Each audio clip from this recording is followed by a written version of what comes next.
Aleluia. Quero que a igreja diga assim: Feliz Dia dos Pais. Vai, fala todo mundo aí. Dia dos Pais. Obrigado. Eu sou pai também, minha família está aqui. Pode sentar. Que privilégio temos de servir ao Senhor com a nossa família. E hoje eu estou feliz, já ganhei presente dos pais, né? Já ganhei recadinho, carta da minha filha. Como é que era o nome da carta que ela me escreveu? Fala, filha. Um conto acumulativo? Sei lá o que é isso. O Beni fez uma cartinha, recebi abraço, vim pregar. Eu estou vindo pregar hoje mais animado até. Café da manhã, né? Já de manhã. Poxa, podia ser todo domingo assim, meus filhos levando café da manhã. Eu vou pregar melhor. O que vocês acham aí? Bom, é um privilégio a gente poder servir a Deus juntos. E hoje eu queria falar sobre santidade, é o tema da série que nós estamos estudando. E por isso eu escolhi o tema a respeito do pecado da omissão no lar. E hoje eu quero falar sobre esse tema. E eu tenho certeza que Deus vai abençoar as nossas vidas. Amém? Estende suas mãos para o céu assim, em sinal de rendição total a Jesus. Repete assim comigo: Senhor Jesus, eu marquei o encontro contigo esta manhã. Senhor Jesus, eu abro meu coração para receber tudo aquilo que o Senhor tem para a minha vida. Fala comigo agora, em nome de Jesus. Amém. Amém. Bom, a gente está estudando esse livro Retorno à Santidade nos próximos dias. É um livro que serve para fazer uma revisão de vida. Se você quiser adquirir lá na livraria, eu tenho certeza que durante essa série isso vai contribuir para o teu crescimento espiritual também. Hoje eu quero falar sobre o pecado da omissão no lar. Se você trouxe Bíblia, abra lá em Tiago, no capítulo 4, versículo 17.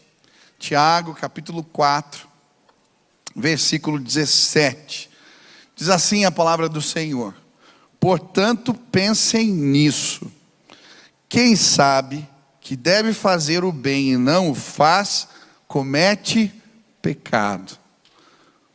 Vamos mais uma vez, você pode repetir comigo? Quem sabe que deve fazer o bem e não o faz, comete pecado.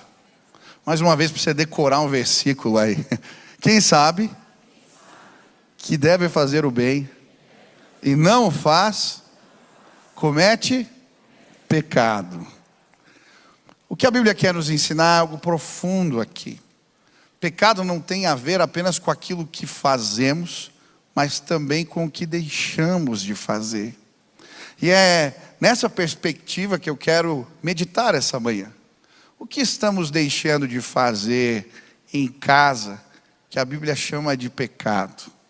Como a omissão pode afetar os nossos lares, os nossos filhos, a nossa casa?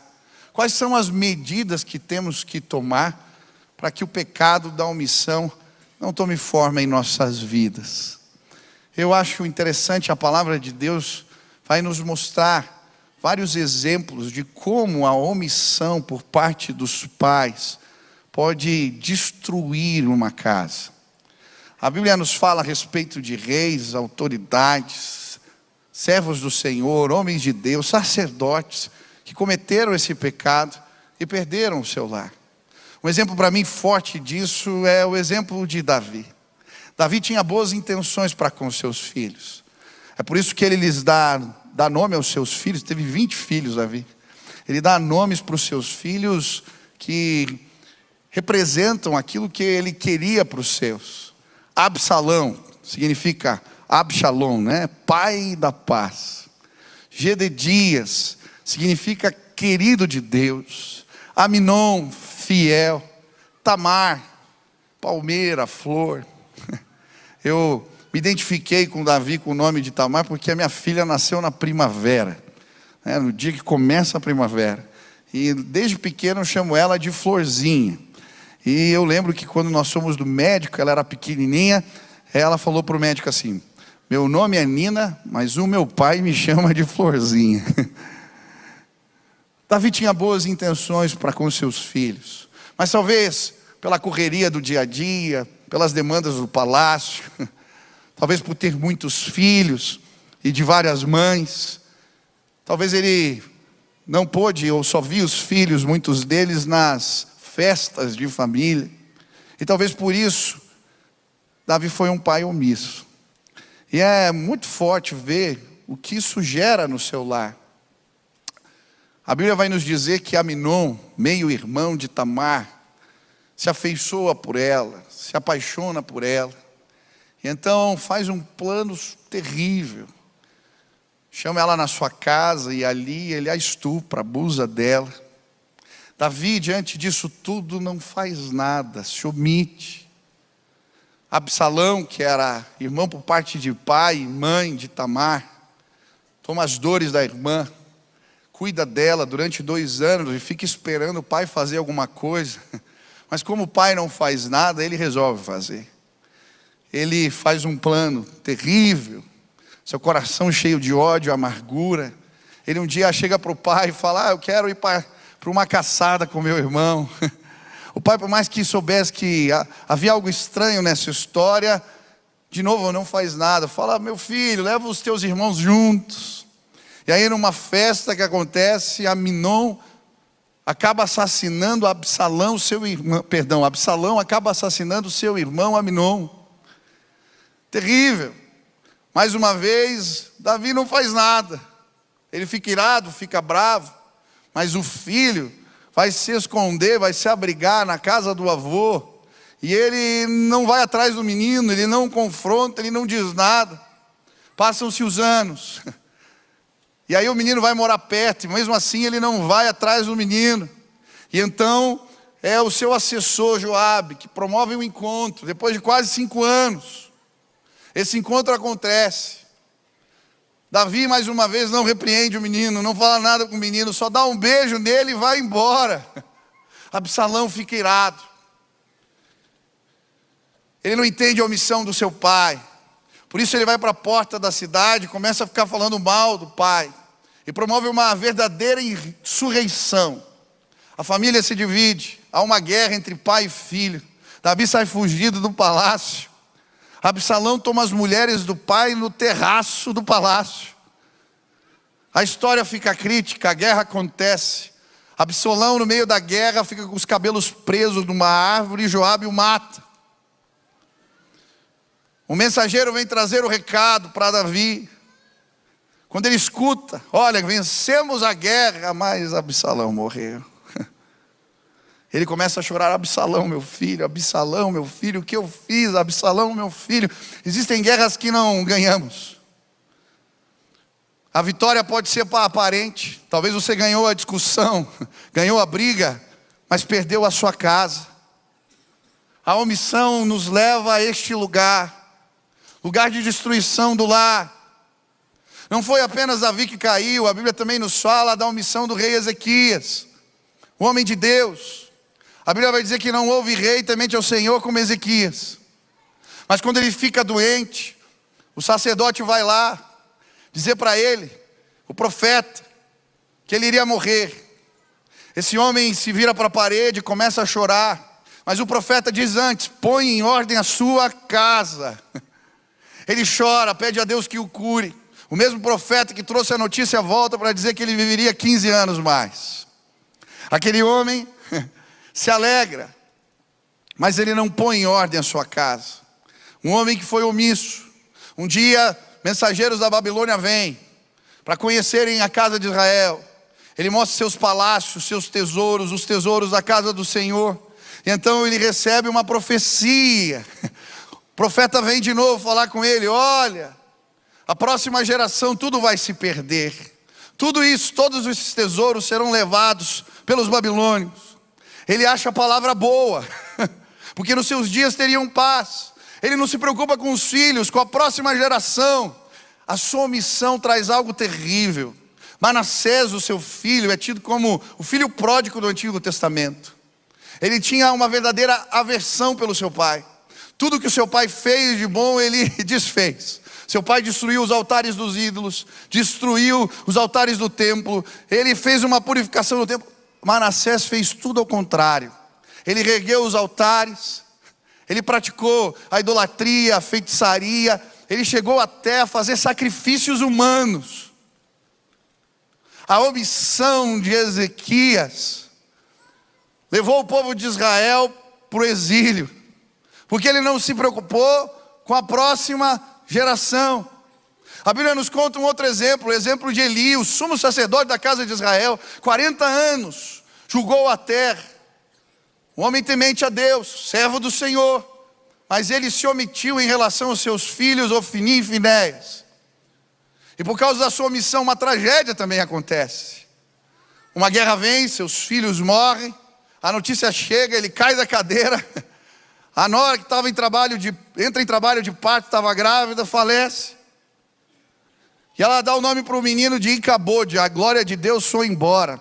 Levaram a arca, levaram a glória, porque a omissão faz isso acontecer.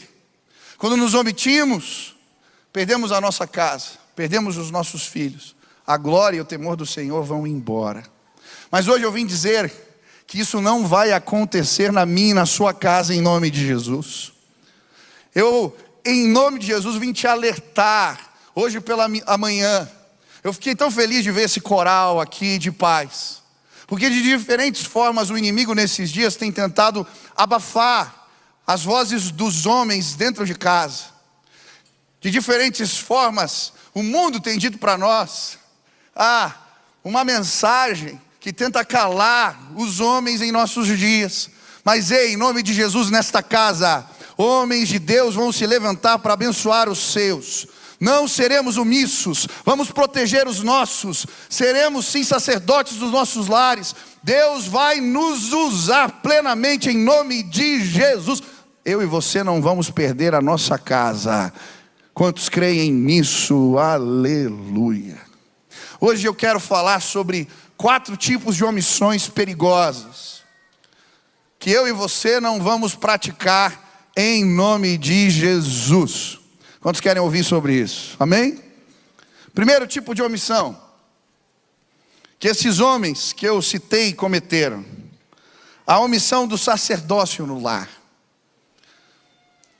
Davi foi um sacerdote, um homem de Deus para o seu povo, mas não para os seus filhos. Ezequias foi um sacerdote, um homem de Deus no seu tempo, gerou um avivamento na casa de Israel, mas não conseguiu despertar a fé nos seus. Eli, os seus filhos, a Bíblia diz que eram homens ímpios. A palavra de Deus vai dizer que eles eram sacerdotes, que dormiam com as mulheres que serviam na casa do Senhor e roubavam as ofertas. A Bíblia vai chamar os filhos de Eli de filhos de Belial. Quem já viu essa expressão na Bíblia? Filhos de Belial. Sabe o que significa Belial, literalmente? Significa imprestável, bom para nada, não proveitoso, companheiro vil. O apóstolo Paulo no Novo Testamento vai usar o nome Belial como sinônimo de Satanás. Os filhos do sacerdote se tornaram filhos de Belial. Mas por que tudo isso aconteceu? Apesar de Eli saber o que seus filhos praticavam, ele se omitiu. Ele era um sacerdote para todo mundo, mas não era um sacerdote para a sua casa. E em nome de Jesus, a Bíblia diz: ensina o caminho em que a criança deve andar, e mesmo quando ela for velha, não se desviará dele. O primeiro sacerdócio que temos que nos comprometer é com o sacerdócio dos nossos, em nome de Jesus. Mas por que muitas vezes nos omitimos nesse sentido? O que acontece dentro de nós? Por quê? Por que falhamos?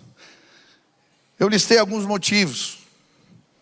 Estamos preocupados demais com as coisas de fora.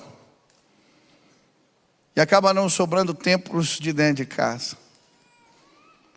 Talvez você esteja correndo tanto, conquistando as coisas, sendo sacerdote, cuidando de todo mundo, mas não dos teus.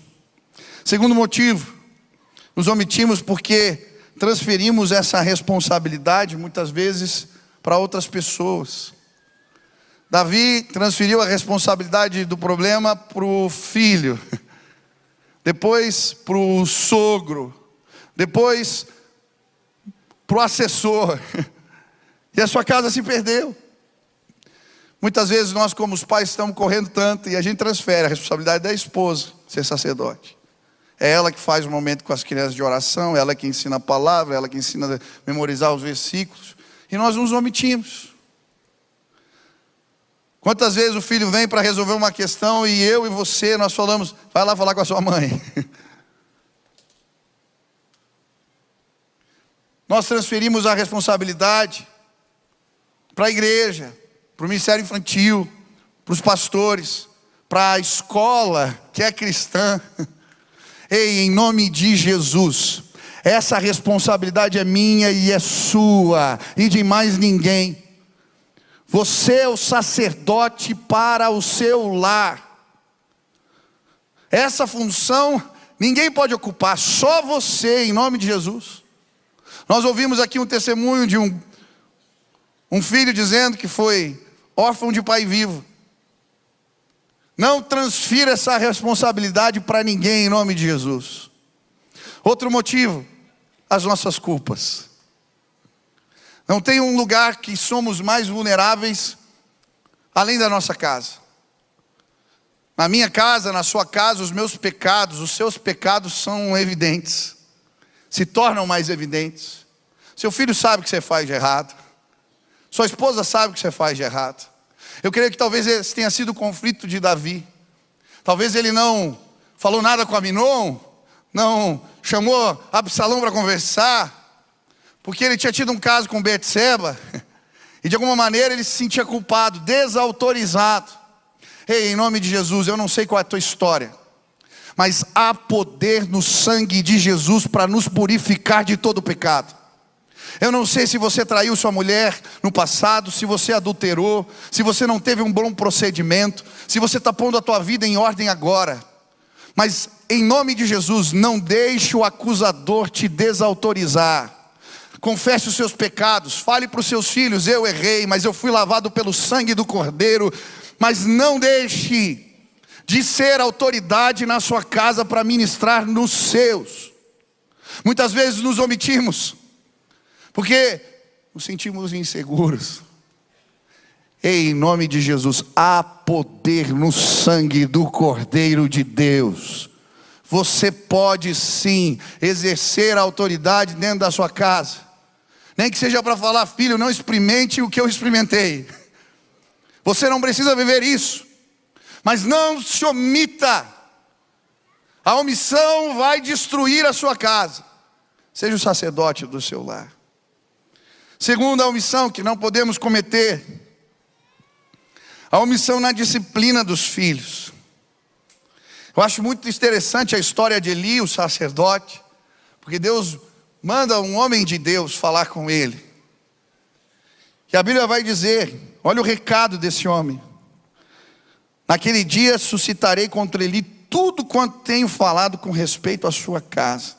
Começarei e o cumprirei, porque já lhe disse que julgarei a sua casa para sempre, pela iniquidade que ele bem conhecia, porque seus filhos se fizeram execráveis e ele não os repreendeu. O que a Bíblia está dizendo, Eli sabia o que seus filhos faziam, mas ele não chamou atenção, ele não brigou, ele não tirou eles do posto de sacerdotes, ele os entregou para o juízo de Deus. Eles estavam com a estola manchada por conta dos seus pecados, todo mundo sabia, ele sabia e não fez nada. A Bíblia vai falar de forma tão séria a respeito da omissão na disciplina. Olha o que a Bíblia diz em Provérbios 23, versículo 13 e 14. Não evite disciplinar a criança. Se você a castigar com a vara, ela não morrerá. Castigue a você mesmo com a vara, e assim a livrará da sepultura. Olha que forte. Você vai livrar teu filho da morte quando você o disciplina. Provérbios 22:15. A insensatez está ligada ao coração da criança, mas a vara da disciplina livrará dela. Provérbios 13:24. O que retém a vara aborrece o seu filho, mas o que o ama cedo disciplina. Sabe qual é o problema dos nossos dias? A gente acredita mais nos livros de psicologia do que na palavra de Deus. E a palavra de Deus ensina que nós temos que disciplinar os nossos filhos. Agora, eu e você contra homens, nós não gostamos de conversas difíceis. Nós não gostamos do confronto. Nós não gostamos de ter que disciplinar. Então, muitas vezes, omitimos. Ei, em nome de Jesus, que Deus te use. Eu não estou falando para você machucar seu filho, nem espancá-lo. Como que a gente deve exercer a disciplina dentro de casa? Isso não deve ser feito no ímpeto de raiva, de ira. Às vezes o nosso pecado é que a gente vai disciplinar na hora que a gente está irritado demais, e daí a gente extrapola os limites. É no momento certo, com o tom de voz certo, da maneira certa. Deve envolver uma conversa, uma explicação. O objetivo é levar o filho ao arrependimento, fazê-lo entender que pecou contra o Senhor e confessar o seu pecado. Fazemos isso em obediência a Deus. Sempre que eu vou disciplinar o Beni ou a Nina, imagina, eu sou enorme, a minha filha é pequena. Eu sempre explico a ela que eu estou fazendo isso em obediência ao Senhor, porque a Bíblia diz que eu tenho que discipliná-la. E se eu não discipliná-la, eu vou estar desobedecendo a Deus. Queridos, eu tenho certeza que uma chinelada dói menos do que as consequências da vida ou do que o juízo de Deus. É muito interessante, todas as vezes que eu disciplino a Nina, o Beni, depois da conversa, do momento de disciplina, termina sempre com um beijo, um abraço deles. A gente conversando, se abraçando, porque, preste atenção, pôr limites, disciplinar, é uma das mensagens mais poderosas de amor que você pode deixar para os seus filhos. Pai, preste atenção, teu filho está entrando na adolescência. Você está vendo comportamentos estranhos, amizades estranhas. Existem conversas que não gostamos de ter, mas você precisa falar sobre sexo com seu filho. Você precisa falar sobre o momento que ele está vivendo. Você precisa explicar o que é certo e errado e as consequências de alguns pecados nessa hora. Mas sabe o que a gente faz? A gente se omite. Essa conversa não é boa, não é agradável, é difícil. Então a gente deixa o amigo explicar, a vida explicar. E depois tenta remendar as consequências da nossa omissão. Pais, em nome de Jesus, protejam seus filhos. Se levantem e digam, não precisa ser assim. Você não precisa viver isso. Tem as conversas difíceis que se você precisa ter. Mas em nome de Jesus não deixe os meninos se perderem. Ei, homens, se posicionem nas suas casas. Protejam o lar de vocês. Não fujam da disciplina, do confronto, da conversa difícil. Eli fez isso, Davi fez isso, Ezequias fez isso. Eles eram homens de Deus, eu e você também podemos cair na mesma armadilha. Preste atenção. Eu e você vamos dizer um dia, eu e a minha casa servimos ao Senhor. Amém? Quantos creem nisso? Terceiro tipo de omissão perigosa, que você não vai cometer, nem eu. A omissão diante dos avisos de Deus.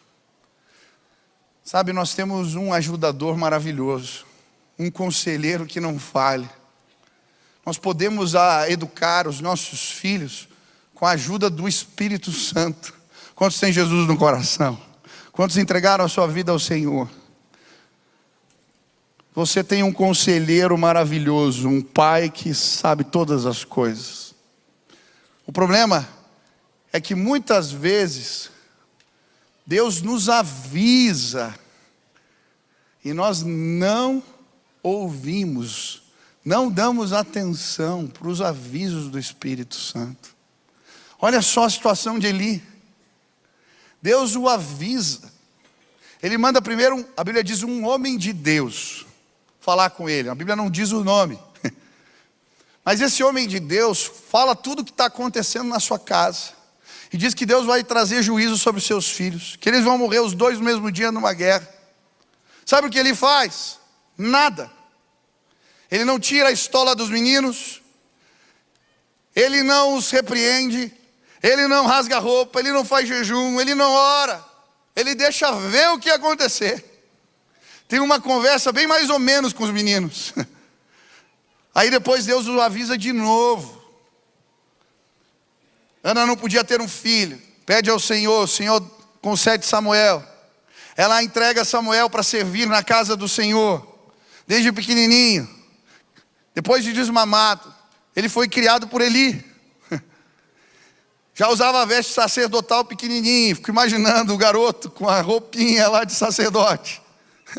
Toda vez que sua mãe o visitava, ela trazia roupa nova. Porque havia o consagrado ao Senhor. O menino cresce, homem de Deus. Ainda criança, um dia Deus o visita. Ele está dormindo, ele ouve uma voz: Samuel, Samuel. Ele acha que é a voz de Eli. Olha que interessante, preste atenção. Muitas vezes, os nossos filhos confundem a nossa voz com a voz do Pai do céu. Olha como é sério o que você diz, o que você fala, como tem valor para o seu filho. Ele vai lá e chega: Eli, foi você? Não falei nada, vai dormir, menino, estava sonhando. Ele volta a dormir de novo, acorda com a voz, vai procurar Eli de novo. Na terceira vez ele fala: olha, se você ouvir essa voz de novo, fala: pode falar, Senhor, que teu servo ouve. Samuel vai para a cama. Ele escuta então o Senhor o chamar. Ele faz como Eli disse. E aí Deus entrega um recado pesado para Samuel. Ele fala dos pecados dos filhos de Eli, do juízo que viria sobre a casa de Eli, sobre Ofni e Finéias. E diz que Eli sabia e não fez nada. Olha só. Outro dia Eli acorda e vai chamar o menino. O que Deus falou com você, Samuel? Samuel, criança, fica sem graça de falar. E então Eli fala para ele: olha, se você não me contar, eu vou orar para Deus te castigar. O menino conta os detalhes. Sabe o que ele faz? Nada. Não jejua, não rasga as vestes, não chama a atenção dos meninos, não tira o sacerdócio deles.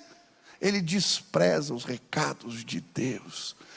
Em nome de Jesus, eu e você não vamos cometer a mesma omissão. Por vezes Deus, Ele nos avisa. Ele nos mostra. E Ele usa diferentes formas para fazer isso. É o recado da diretora, é a palavra da professora, do tio da escola dominical, da igreja, a palavra do pastor, é um incômodo diante de determinadas situações, é a palavra revelada. Ei, em nome de Jesus, não despreze os avisos de Deus para você. Ele está falando, não despreze. Nós vivemos uma situação muito bonita lá em casa. Um dia, a Sil orando, Deus colocou algo muito específico no coração dela em relação a Nina. Algo que nós tínhamos que trabalhar na vida dela. E nós entendemos os recados. De diferentes formas, Deus foi mostrando a mesma coisa. E ela pegou aquele texto, compartilhou comigo, se preparou em oração, em jejum, marcou um momento especial com a Nina, para tratar daquele assunto que Deus tinha revelado. E queridos, eu dou graças a Deus porque depois daquela conversa, aquele determinado comportamento específico, houve uma mudança drástica na vida da minha filha. porque a minha esposa ouviu os recados do Espírito. Ei, em nome de Jesus, quais são os recados? Deus está te mostrando, Ele tem te incomodado. Não despreza os recados do Espírito. E você vai salvar a sua casa, os seus filhos, em nome de Jesus. Quarta omissão, e vou terminar. Não podemos nos omitir no zelo para com as coisas de Deus. Temos que ensinar o temor do Senhor, o zelo pelas coisas de Deus. A Bíblia fala que Eli pecou, porque seus filhos não respeitavam as ofertas. Tem todo um regramento de como o sacerdote devia manusear as ofertas entregadas. A carne, a parte da gordura pertencia ao Senhor. Devia ser queimado como holocausto a Deus. A Bíblia vai dizer que os filhos de Eli, eles pegavam a carne com gordura em tudo, para assar em casa. E mesmo que o sacerdote ali que ajudava no templo falasse, olha, a gordura é do Senhor. Ele falava, se você não me der, eu vou tirar na força. A Bíblia diz que Eli via essas coisas e não fazia nada. Sabe o que ele fazia? Engordava, junto com os filhos, comendo a carne com gordura. Como ele não ensinou o zelo, servir no altar, o zelo para com a oferta, com as coisas de Deus, eles foram perdendo o temor completamente. E para mim, o maior exemplo extremo onde isso chega é quando o povo de Israel vai para uma batalha contra os filisteus.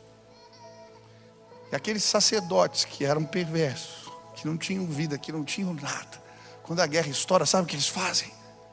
Eles vão pegar a arca de Deus, que representava a presença manifesta do Senhor, e vão levar para a guerra. Agora vai dar certo. O povo comemora, grita tão alto que os inimigos falam, os deuses visitaram o acampamento dos nossos inimigos, dos nossos adversários. Eles perdem a guerra, a arca é levada embora, porque a presença de Deus não é um amuleto. Quando a gente não ensina o zelo pelas coisas de Deus para os nossos, eles crescem.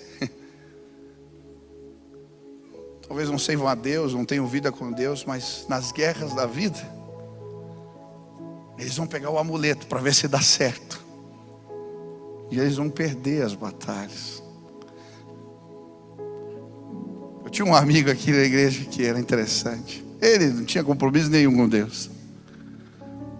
Mas quando chegavam as batalhas, as guerras da vida, ele me ligava, Michel, vamos fazer uma campanha, uma vigília, vamos subir no monte. Eu falava, cara, isso não adianta nada. Deus quer teu coração. Se não ensinarmos para os nossos filhos o zelo pela palavra de Deus, o zelo pelas ofertas consagradas no altar, o zelo pela casa do Senhor, o zelo pelo dia do Senhor, o zelo pela vida devocional. É tua responsabilidade ensinar seus filhos a terem vida devocional. Eles vão crescer. E nas guerras da vida, Deus vai ser apenas um amuleto para eles. Isso não vai acontecer na minha e na sua casa, em nome de Jesus.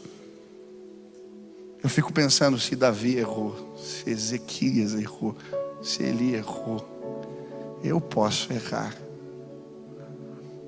mas o que depender de mim, eu vou pedir ajuda para Deus, porque eu não quero ser sacerdote para todo mundo e não sacerdote para os meus filhos. Eu vi grandes homens de Deus perderem a sua casa. Como eu oro para que isso não aconteça na minha, com temor diante de Deus. Eu não quero ser omisso na disciplina, porque eu estou cansado, porque eu não quero ter conversas difíceis, porque eu transferi essa responsabilidade para minha esposa ou para alguém. Eu não quero ser omisso diante dos avisos de Deus. Quando eu oro pelos meus filhos, pela minha filha, pelo meu filho, Deus me fala algo, eu vejo as situações, as circunstâncias e eu me calo. Eu não quero ser omisso em transmitir o zelo, o temor do Senhor para os meus. Na minha casa não. Na minha casa não. A fé não vai ser um amuleto barato que eles carregam nas guerras. O Senhor vai ser o Deus dos exércitos para eles, o Deus que os acompanha dia e noite.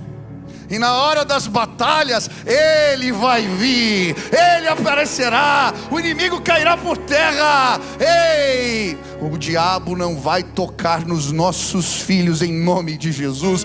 Pais, não se omitam, nós não vamos perdê-los. Eu estou vendo homens e mulheres de Deus florescerem nessa casa, crianças cheias do Espírito Santo, meninos que carregam a palavra, que carregam amor por Deus, porque eu e você não nos omitimos. Deus tem misericórdia de nós. Deus tem misericórdia da minha vida. Essa igreja é tão grande, eu não quero falhar com os meus. Não me deixa fazer isso. Não nos deixa fazer isso. Eu não sei qual é a demanda. Eu não sei quanto você tem trabalhado. Mas se você tiver que dizer não, e desculpe, algumas vezes eu vou dizer não para você como pastor, porque a minha família é mais importante, sim. Eu tenho e preciso ter dia de folga. Eu preciso ter o dia da família. E desculpe se eu não te atender, meu irmão. Eu não consigo atender a todos. Eu vou proteger a minha casa, porque eu não serei omisso no meu lar. Eu entendo que esse é o meu primeiro ministério. E se eu tiver que falhar com vocês para cuidar deles, eu vou falhar. Porque entendo que isso é mais importante. Precisamos nos ajudar, não nos omitir. E veremos a glória de Deus sendo manifesta em nossas casas. O diabo levou Icabode, levou a glória da casa da filha, da casa e da família de Eli. Mas a glória não vai parar de se manifestar na minha e na sua casa. Ele não vai roubar a glória. Ele não vai roubar a glória de Deus no meio dos nossos, em nome de Jesus. Quantos concordam com essa palavra? Queria pedir para todos os pais ficarem de pé. Todos os pais. Quantos entendem que precisam da ajuda de Deus para cumprir o sacerdócio no lar? Então nós como igreja queremos orar agora por vocês. Então pai, vem para cá, subam aqui na frente todos, e nós vamos ter um momento de oração. A igreja vai se levantar para orar por nós. Venham todos aqui na frente. E nós vamos ter um momento agora. Vamos encerrar o nosso culto com esse momento de oração. Talvez não vai caber todo mundo. Venham, vamos tentar espremer o máximo que der. Sobe lá. Se tiver gente aqui para frente, não tem problema. Olha quanto pai hoje na igreja. Uma salva de palmas. Com temor, buscando a Deus nesse dia tão importante, significativo. Isso, venham. Quero pedir que todos se levantem agora. Você levanta o teu banco assim, até para ajudar os homens a terminarem de passar, vir à frente. E nós vamos orar. Eu estou aqui junto com vocês, pedindo a graça, o favor de Deus. Eu não quero falhar com os meus filhos. Não quero. Vi o Antero aqui, eu lembrei de um momento lá muito especial nos Legendários.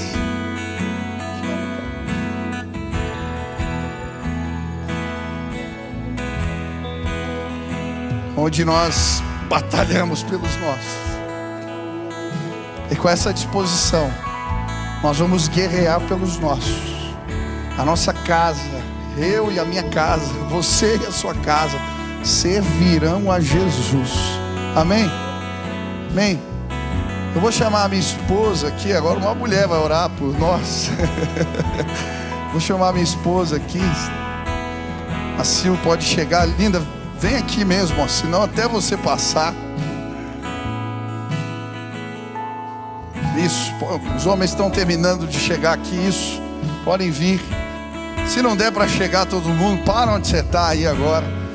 Eu quero pedir que a igreja levante as mãos assim, e numa atitude de oração, que possamos clamar para que Deus nos ajude enquanto pais a ocuparmos esse lugar, não sermos omissos e abençoarmos os nossos, em nome de Jesus.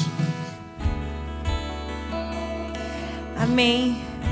Eu queria pedir, eu sei que está apertado, mas o apóstolo Paulo, ele diz que por estas coisas eu me coloco de joelhos. Eu acredito que os nossos filhos, eles são um bom motivo para a gente clamar ao Senhor de joelhos. E que agora as mães, as mulheres, as famílias que ficaram aqui pudessem estender as mãos para abençoar esses homens. Em 1 Crônicas 7 vai dizer que os descendentes de Aser eram chefes de família, homens valentes, soldados corajosos, chefes de príncipes escolhidos. E eu declaro em nome de Jesus que a nossa igreja vai ser um reflexo desses homens. Homens corajosos, soldados valentes que não se calam e não se omitem. Amém? Senhor Jesus, nós estamos aqui para clamar pela vida de cada pai aqui representado. Senhor, que em nome de Jesus eles não sejam omissos diante das necessidades dos seus filhos, das suas esposas, da sua família, Pai. Levante eles como um guerreiro valente, Pai. Levanta eles como sacerdotes do seu lar, Pai. Que a tua palavra possa fluir dos seus lábios, Deus. Que em nome de Jesus o teu Espírito Santo os oriente, Pai. Que eles possam te ouvir no dia da derrota e no dia da vitória, Pai. No dia bom, mas também no dia mau, Senhor. Da sabedoria, da maturidade espiritual, Pai. Nós clamamos por um discernimento, Deus. Muitas vezes o inimigo vai tentar cegá-los para que eles não vejam o problema dos seus filhos, Pai. Mas nós queremos derrubar agora toda a cegueira, toda a surdez espiritual, Pai. Abre os olhos desses homens, Pai, para que eles possam lutar pelos seus filhos com as armas certas, Pai. Senhor, em nome de Jesus, levante eles, Pai, como homens que se posicionam diante do errado, Pai. Dá discernimento, dá sabedoria, Pai. Coloca um amor transbordante no seu coração. Que eles fiquem inquietos, Pai. Que eles não se acomodem, Deus. Em nome de Jesus, faz esse dia dos pais um dia marcante na vida deles. Que eles não sejam mais os mesmos, Pai. É isso que nós clamamos, estamos aqui, Pai. Eles estão de joelhos clamando, faz isso nas nossas vidas. Em nome de Jesus, amém, amém. Que Deus abençoe vocês.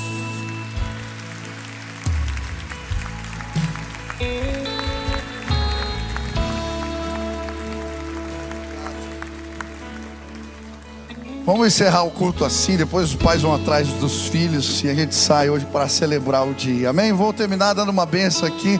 Pai, obrigado por esse culto. Obrigado por tudo que ouvimos. Obrigado pela tua palavra. Que ela frutifique em nossas vidas, Pai. Que essa bênção, essa oração que recebemos, que ela possa trazer resultados. E que as nossas casas sejam cheias do temor do Senhor, das experiências com Deus, da glória manifesta do Senhor. Nos ajuda, Pai. E com o amor de Deus, o nosso Pai, a graça de nosso Senhor Jesus Cristo e as consolações do teu Espírito repousem sobre a tua igreja, sobre o teu povo aqui presente. Essa é a nossa oração, em nome de Jesus. Amém, amém, amém. Deus abençoe vocês. Então, na graça do Senhor Jesus, Deus abençoe cada pai aqui.